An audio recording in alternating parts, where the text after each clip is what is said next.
on the edge of the concourse competition here, and we've got a couple of interesting vehicles here which are pretty small, CycleKarts. And we're going to go and have a chat with the driver of one. Hiya. Hiya. Hello, what's your name? Aniela. Aniela, hi Aniela. And you've just been out in this lovely blue one. Yeah, it's my dad's cycle car actually. Right. But yeah, it's so much fun to drive and be a part of stuff like this. I really got into it recently. Wasn't really into my cars or anything until my dad and my brother started getting into this stuff. And I've really loved getting involved. Yeah. Did you have a hand in building it? I'll be honest, no, I didn't. I support them by going and taking cups of tea out to the garage while they spend pretty much all their time out there. Yeah, that's an important job. What's it like driving one of these out on the track though?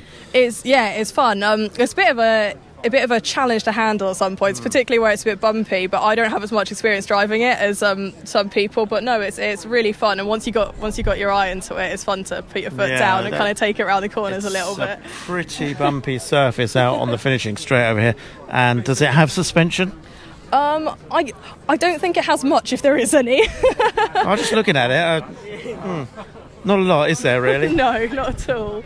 A bit of a bar across there, which may take a bit, but yeah, it's going to be pretty rough to drive. Yeah, no, the steering could be a bit of a handle, but I think he's been playing around with it recently to try and get the basically get the steering right. So yeah, it's always a work in progress. So every time I drive it, it's a little bit different. That's lovely. I imagine it's really good fun out there. Yeah, a lot of fun. Really enjoy doing this sort of thing. Fantastic. It was lovely to see everyone smiling and taking photos as you go around. Absolutely, yeah. You feel quite famous then, don't you? I know, give a royal wave. Great, lovely, thank you for that. No, thank you very much. Okay, we just found out what it's like to actually drive one of these on the track, and we have Stefan here now, who is the actual builder of the carts. So, hi Stefan. Hi there. Hello there. And we're standing in front of one of your creations here. Indeed, yes. Tell us a bit about it. I see it's a Bugatti, but a little bit smaller than an ordinary one. It is. So there's a bit of a joke in it, because it's a Type 37, which was obviously the original of the Type 35. The Type 35 had a bigger engine. They've made a smaller engine with the Type 37. So this is like a Type 35, but with a smaller engine. So it's a Type 37A, which was a supercharged originally. Number 50, because Louis Chiron won the Italian Grand Prix in 1928. So that's my kind of link into history. And it's, inspired by the car, French Racing Blue. In colour, to give you hints as to its provenance.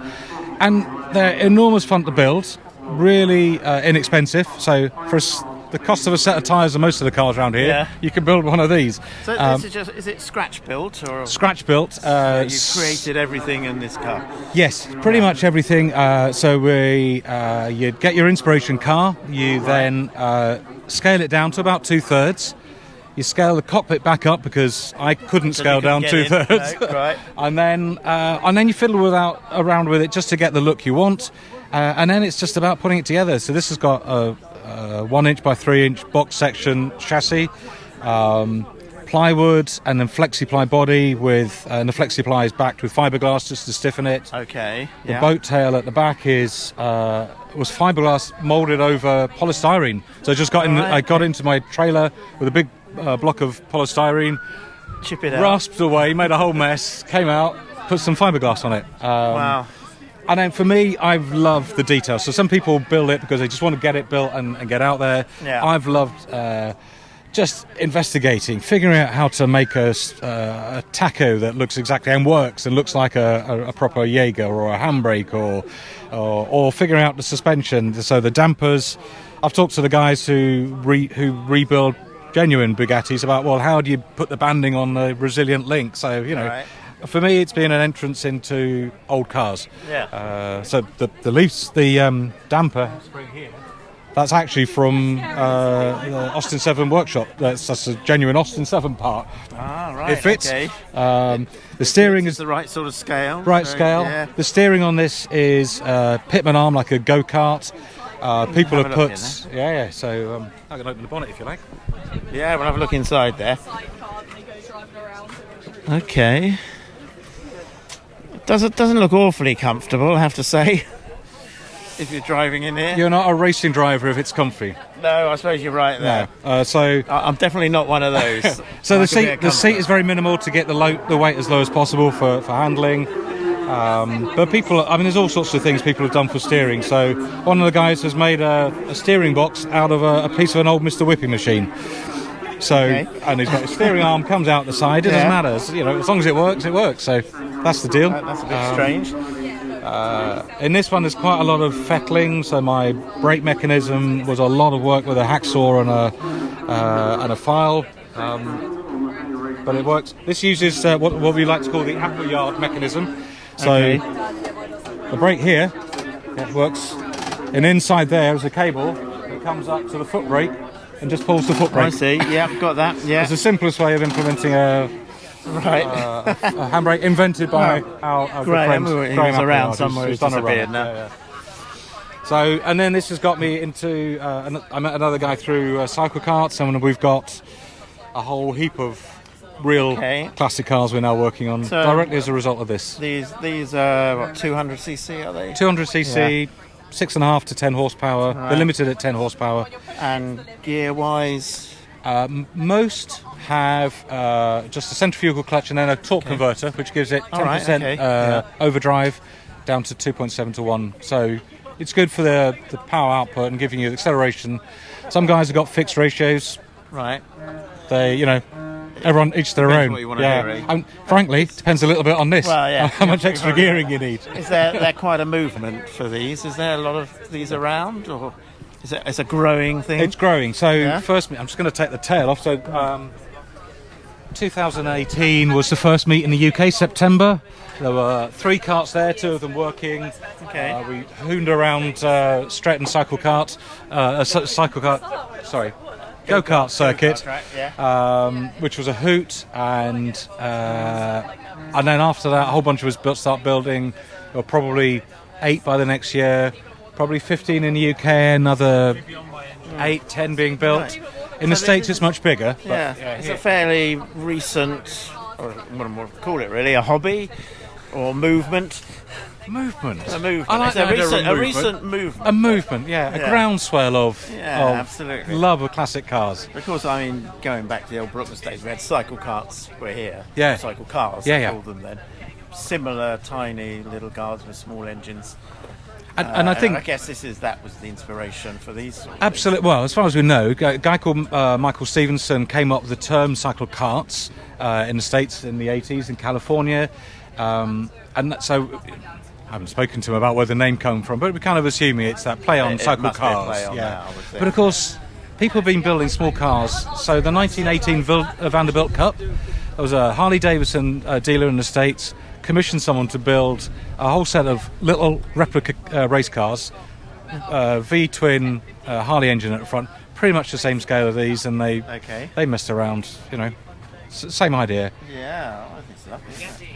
Foolish adults in little cars, having a hoot. Have you got an engineering background? I did an engineering degree. I was sponsored by Ford. Right, okay. I started that, and then I got lost.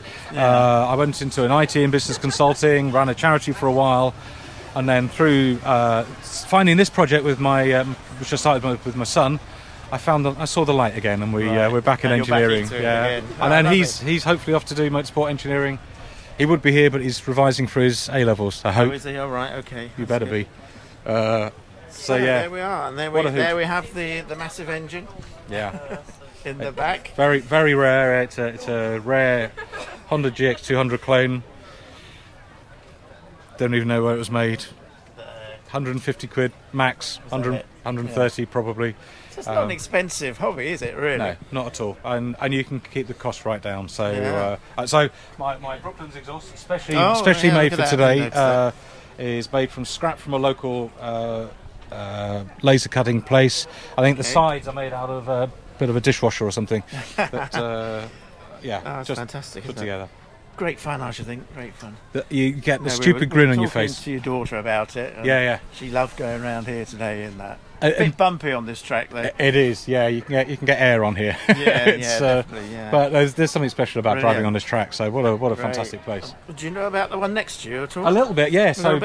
Let's talk us through that one then. Built by Graham Appleyard. It looks quite a bit different. It is. It's the same era. So Graham Appleyard's one of the volunteers here in the car ride scheme, and he built his first cycle kart was a Brooklands special, kind of inspired by the Austin specials that were built and to race here. Right. This then is based on the Heffling special, which was a one-off built in the States for a kind of travelling circus. And it had this astonishing kind of profile where you can't. It's great if you're going around corners, but you kind of have to. You can't actually see where you're going. Which I guess is part of the fun. And again, beauty and simplicity. This is partly a homage to the original car, but also a really great builder in the States called Kelly Wood, who's built one of these. He's a kind of real specialist in going to the junkyard, finding stuff and turning it into a cycle kart. Right. So he's got one of these, and it's inspired him. And of course, people see someone came along and said, "Shouldn't it be red?" And they confused it with the Duncan Pittaway's Beast. Beast of Turin, yeah. So again, which is a very similar equally sort of profile, isn't it, I guess? Yes, impractical to drive, but a little bit bigger. Just a tiny bit, but standing start though, I don't know. This one would probably Duncan as a challenge here, there, mate. We'll do a 100-metre sprint and see who wins. Together, that'd be really good. Yeah, it would probably burn us to pieces. We'd burn in his. With his flames coming out of exhaust. Yeah. So this is really great fun. Graham, a lifetime of engineering just really shows this is the handling on this is fabulous. Yeah, he's built quite a few of our cars here that operate in the school holidays. For the kids really to go around the track and experience going up Test Hill, round the banking, and then back down here again. It's a hoot to. It's great, and now he's doing these things now. Yeah, and still he's got a few years left. 80 something, whatever it is, Graham. 85, 6, 7. Around there. Fabulous, and the experience comes through. It's got some nice touch. I like the little snail on the front of this. Absolutely, yeah. It's anything but l'escargot noir. He claims he built this one with no intention for it to be fast. Really? It accidentally turned out fast. It just turned out to be quite fast when he did it. There's a builder for you, eh? Well, there you go. So, if you look at it, simplicity itself, really. It is, isn't it? It's not too much to it. 2 rails, bit of welding. And pretty much the rest is decoration, And sophisticated colour scheme in matte black. Well, absolutely, yeah. Or black. Can't go wrong with black. Wow. Everyone should build one. You think? Yeah. The whole world. Yeah, absolutely. Right world, that's it. Build a cycle kart. Great hobby. Wow. Bring it down to Brooklands. Your world needs you. Love it. Thank you very much, Stefan. Cheers, thank you. Cheers.